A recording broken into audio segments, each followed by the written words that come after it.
खेसारी लाल यादव के एगो अभी भतिया गाना लेके आइल बड़ा भैया। इ गाना में भैया तो जना के मालूम ना होई कि एमे जौन फीचरिंग कइले बाड़ी डिम्पल सिंह, तो आखिर काहे एक बाइक खेसारी लाल यादव के संगे आवे के पड़ल। तो भैया वीडियो को पूरा देखबो जा तबे पता लागी कि डिम्पल सिंह खेसारी लाल यादव आखिर एक होके के काहे पड़ल।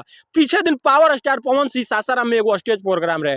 वो स्टेज प्रोग्राम पर direct power star Pawan Singh Sasaram के स्टेज प्रोग्राम पर कहले रहन कि हम रील्स बनावे नहीं की आइल, हमरा के सामने से ऑफर आइल बा, तो डिम्पल सिंह के कहले रहन। आ पीछे दिन दूरिया बढ़ रहे यही से कि खेसारी लाल यादव के पसंद ना करेली डिम्पल सिंह, जेकरा पलरा भारी रहेला ओकरे पलरा में गिर जाली डिम्पल सिंह। आ एक बाइक खेसारी लाल यादव के गाना में भैया खेसारी के भैया जानते बढ़ जाए कि कौनो गाना भोजपुरी इंडस्ट्री में तबाही लावे के काम करलन। आ खेसारी के गाना वहां ट्रेंड करेला, 9 नंबर पर होके 10 नंबर पर होके चाहे 15 नंबर पर होके खेसारी लाल यादव ट्रेंड करलन। तो खेसारी लाल यादव के संगे डिम्पल सिंह के आवे के कारण ये रहे कि पावर स्टार पवन सिंह के 3 गो गाना पीछे दिन डाउनफॉल गई रहे। यही के चलते पावर स्टार पवन सिंह के छोड़ के डिम्पल सिंह खेसारी लाल यादव पर चल गई भाई। तो भैया तो जना कि गाना कैसन लागल डिम्पल सिंह के साथे आ शिल्पी राज आ खेसारी लाल यादव के साथ ई जौन आइल बा अभी भतिया बा, तो एगो छोटा सा कमेंट करके जरूर बताइए जा काहे से कि भैया खेसारी लाल यादव के ई गाना बहुत ही बेहतरीन लेवल के भोजपुरी इंडस्ट्री में बाजता।